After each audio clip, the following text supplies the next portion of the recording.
నిజంగా మన రైతులది గోస్ అంటే గోసునే బోరి.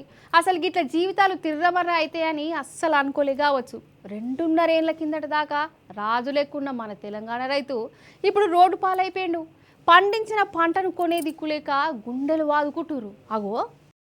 ఇగో ఇది మన మక్క రైతుల పరిస్థితి. ఒకటా రెండా మక్క పంట కోసి నెల రోజులు దాటినా సర్కారు మాత్రం కొంటలేదు. ఓ దిక్కు వానలకు మక్కలు తడుస్తున్నాయి, ఇంకో దిక్కు సర్కారేమో వీళ్ళను పట్టించుకుంటూనే లేదు. కొనుండ్రి సారు అని కాళ్ళ ఏళ్ళ పడ్డా కానుడే లేదు. కండ్ల ముందే పంట సత్యరాజు అవుతుంటే కండ్ల పొంట నీళ్లు పెట్టుకుంటురు. ఎంతకాలం అని ఓపిక పడతారోలా.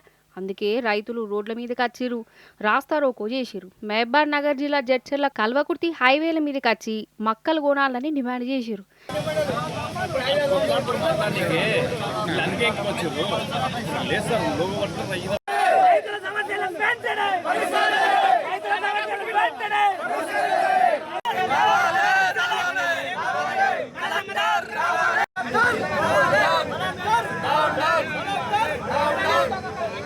ఇటు వరంగల్ ఖమ్మం హైవే మీద కూడా మక్క రైతులు వచ్చారు.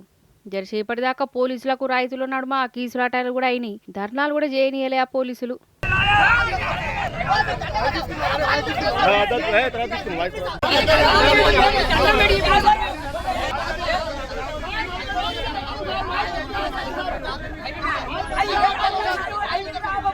కాదుల్లా ఏమనంటే రేవంత్ సార్ ఏమో రైతు ప్రభుత్వం ప్రజాపాలన ఇంధనమ్మ రాజ్యం అంటారు.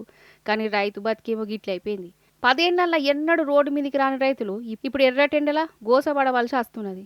బీఆర్ఎస్ ప్రభుత్వం ఉన్నప్పుడు గిట్లనే ఉండినా లాస్ట్ గింజేదాకా కేసీఆర్ సర్కారు ఉన్నది. ఇప్పుడు నెల రోజులైనా గానీ బస్తాలకు బస్తాలు దానే ఉన్నాయి. గిందుకేనా చేయిపాటికి ఓటేయమని చెప్పింది. గిదేనా రైతు డిక్లరేషన్ అంటే అని గరమైతురు మక్క రైతులు.